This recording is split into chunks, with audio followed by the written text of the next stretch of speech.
Coach Stan Heath, thank you for taking your time out to interview with me and the Woodward Sports Network. I'm an EMU alum, so this is just glad to see that the program is focusing on bringing some greatness to it and bringing back a former alum. So that's always a beautiful thing. So congratulations to you on getting the EMU head coaching job. Thanks, Corey. Thanks for having me on your show, and I'm excited. It's been a while since I've been back to Eastern Michigan. There's some new things, and there's some things that I remember when I was a student there as well too that haven't changed. But it just feels right, and it feels good. So can you walk me through the process? Walk me through your feelings. How did it feel when you walked back onto Eastern's campus and now you're no longer, you're not just an alum now. Now you are the head coach of the team you played for. How did that feel? Yeah, it's just a warm feeling. I felt this maybe this tug through the process of getting there, and then once I got it, and to have the press conference and everything kind of get out there and have former teammates and former alum as well just reaching out to me and just reconnecting. It was such a special feeling, and it's Eastern's always been a special place. I met my wife there. I've got great friends and still have great relationships with.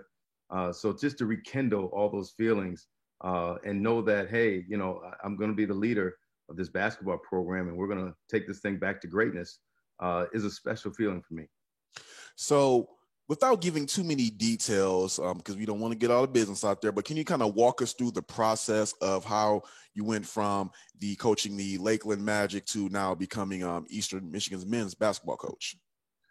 Well, once kind of the change was made, a lot of my former teammates and kind of reached out to me and said, hey, we'd love to have you back. And what do you think? And obviously, even when it happened, there was, some thoughts in my mind, like, what, that might be something I need to really look into. And I believe Jack Brusewitz was maybe kind of the guy that organized maybe all the alumni who spoke with Scott Weatherby, and our athletic director. And I don't think they got into names. They were just more into qualities of what Scott and what Eastern Michigan might be looking for in the next head men's basketball coach. So, that was kind of the process of how things got started. For me personally, I was, Scott and I got into a conversation and we felt it. I think I felt a really good connection right away. I felt what he was trying to do at the university and the support and being a person who's really wants to make an impact at the university in athletics to make Eastern great in all the sports. That felt good to me. He was willing to go to bat for his coaches and help them and work with them. I felt like, hey, that's the kind of guy I want to work with.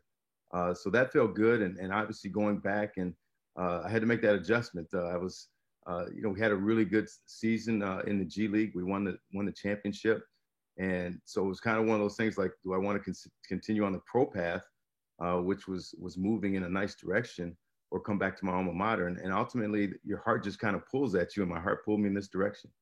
I was just glad you went there. That kind of segues right into my next question, because you've, just like you said, you've been a head coach before. This is not your first time being head coach. You've been a head coach at several different stops, and I want to, even though you've already been a head coach before, you kind of followed a similar path of Juwan Howard, going from G League coach to now coaching at your alma mater. So was it always a dream of yours to one day be the head coach at Eastern? It's interesting. When I was at Michigan State back in 2001, we had just won a national championship, and the job was open, and that was like my dream job to come back to Eastern Michigan. And it didn't work out. For whatever reason, it didn't work out. And the next year following, I actually became the head coach at Kent State. Mm-hmm. So it was always kind of one of those things. And it hurt. It hurt me, like, when I didn't get it. But, things happen for a reason. You get over it. But, I kind of moved past it. Like, probably this window wasn't going to open again, just because, your life takes you in different paths and you go into, different things, obviously professional basketball. But it's funny, timing and, where you are in life, life just kind of circled back and brought me back to my alma mater. So, I can't explain it, but it worked out. I think things happened in the right time, and this was the right time. I want to go back to that. I want to go back to your Lakeland Magic coaching stop with the G League. like you said, you guys recently just while you were there with the Magic, you recently won the G League championship. How was that coaching during these COVID times?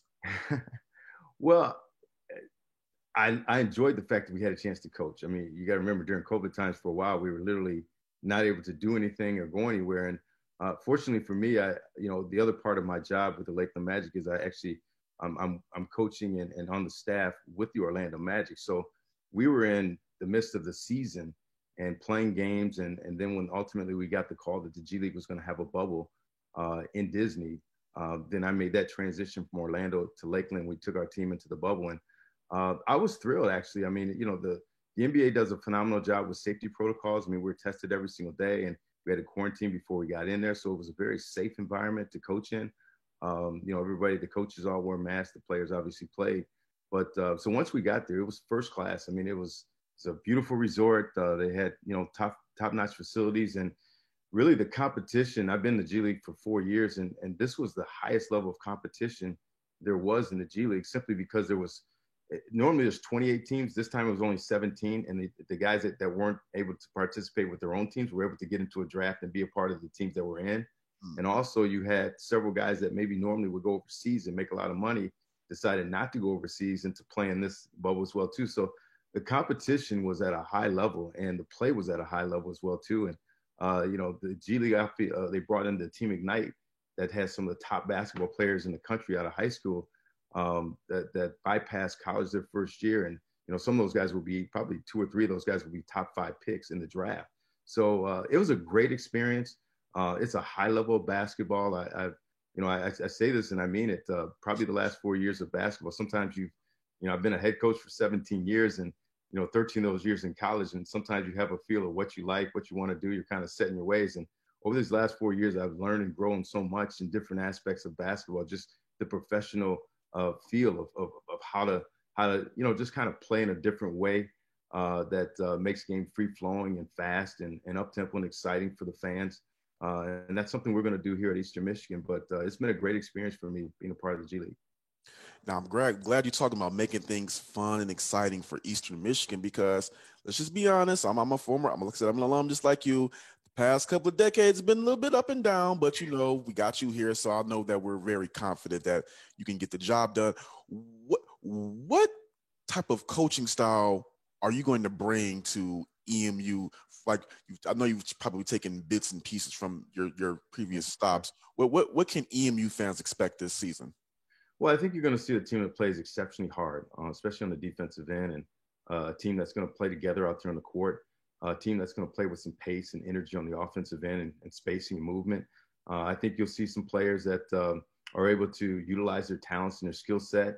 We'll spend a lot of time in the gym just being a team that's well organized and knows how to play together, knows what we're doing out there, playing with purpose and being very organized. But I think our fans are going to be excited. I mean, we'll play with a good pace, good energy. We're not going to just come down and just fire up, shots that are just to take shots. But if they're good shots, they're open threes, they're, drives to the baskets, they're kick out threes, all that is on the table for us. And I think our fans will like that. Obviously, you can, I know how we want to play, but obviously we have to be efficient at what we do. So I've got to make sure that we have the right pieces in place, the talent level to play the way we want to play. So obviously your personnel dictates a lot of things that you want to do. And we're working on that right now to get a few more pieces to help us. Sounds good. Now, I don't know what kind of regulations the school has right now with allowing, fans to be in attendance, with the current, pandemic going on. But when fans are allowed to come back, I know you guys want to have the convocation center rocking. What do you think it will take, besides winning? What do you think it would take to galvanize the fans around your upcoming roster? Well, I think it takes a lot of work. I mean, we've got to roll up our sleeves. We've got to get out into the community. We've got to connect with the student body. We've got to make sure the university as a whole knows that, hey, we want your support. We want you to be there. And we've got to give support too. We've got to be at the football games and be at the volleyball games and be at all the different events around campus. So they see us, they connect to us, we build a relationship. And as you said, it's winning brings a lot of people there as well too. But I think the relationships in the community and the students, all those different things, to create a buzz, create an excitement, and make the experience of going to an Eastern Michigan basketball not just a basketball game, but an experience, whether it's a family experience, a fraternity experience, an athletic experience, or just a student body experience or community experience. So all those things come into play. And our marketing team is phenomenal, and they're going to have things in place outside of just the game itself that keep people entertained, keep kids entertained, and want to be there all the time. Now thank you. Thank you. There we go. Talking good to me. Now, I do want to ask you this. I asked Juwan Howard this during his introductory press conference. I'm going to ask you, what do you think it's going to take to bring some of those high level talents back to keep them inside of Michigan? Like a lot of those guys are going to this college and that college. I ain't gonna say any of their college's name, but what are you gonna do to be able to keep those inner city recruits in Michigan and attract them to an Eastern Michigan? Because one thing that I've noticed over the past couple of seasons is that Eastern Michigan has lacked in their inner city recruiting. So what can we do to keep some of those elite level athletes in state and bring them to Ypsilanti? Well, one of the things I've done is I've only been a week and a few days on the job, is just reconnect with a lot of the guys that I know, high school coaches, AAU coaches, and then connect with some of the guys I don't know. And it starts with relationships. So you have to build a relationship so there's a trust factor. So coaches, parents, all the people who get involved, and even the student athlete himself, they know that there's somebody at that university that one cares about their child or their student athlete, but also is going to help them grow as a young man, along with the basketball part of helping them grow, develop their game. Ultimately, most guys want to play at the next level.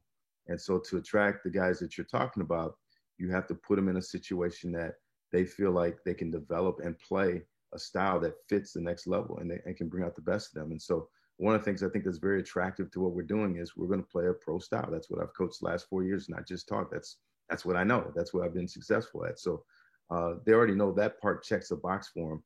The player development piece, well, that's what the G League is all about. We develop players to help them get to the NBA, and some of the NBA players play in the G League so they can develop their skills so they can be better when they go back to the NBA. So that's just a part of what I've done as well too. And so along with that, and I always tell this to parents when I talk to them right now, along with that basketball piece, there's an academic piece of getting your degree. A degree has value to it. I have my degree from Eastern Michigan. I have a master's degree as well too. So education is very important to me, and that's something I'm going to press upon all the student athletes or all the players, a part of our program.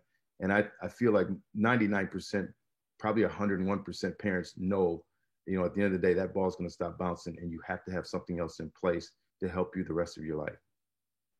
Amen to that. So real quick, for your for the upcoming, let's say the first couple of seasons, what expectations do you have for the program to reach and let's say the first couple of seasons, first 1 to 3 seasons?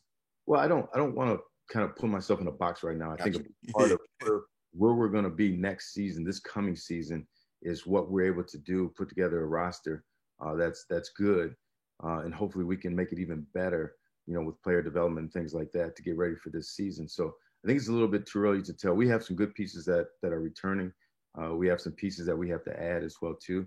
I want to make sure, like, hey, we get off to a great start, but I don't want to fill my roster with maybe the 1-year player where we have to redo everything in year 2. So I'm trying to find the right group of guys that fit what we need, that have 4 years, 3 years at least of eligibility, so they can be a part of a program. I want to build a program and not just be a one-stop, play basketball and then go to the next school, or one-stop and then you're done. What type of guys are you looking for, like, to be a part of this rebuild of the program, so to say? Yeah, that's a good question, because one, we have to fill some positions. So we need a few more guards. We need to sew up our front line with some bigs as well too. I like shooting as well too. So I just touched on, like, almost a whole roster right there. But yeah, at the same time, I want guys, let's, for instance, I feel at our school where we are right now, we may not hit the 10 right away. The guy that's ranked, top 25 or top 30, top 50, whatever it may be.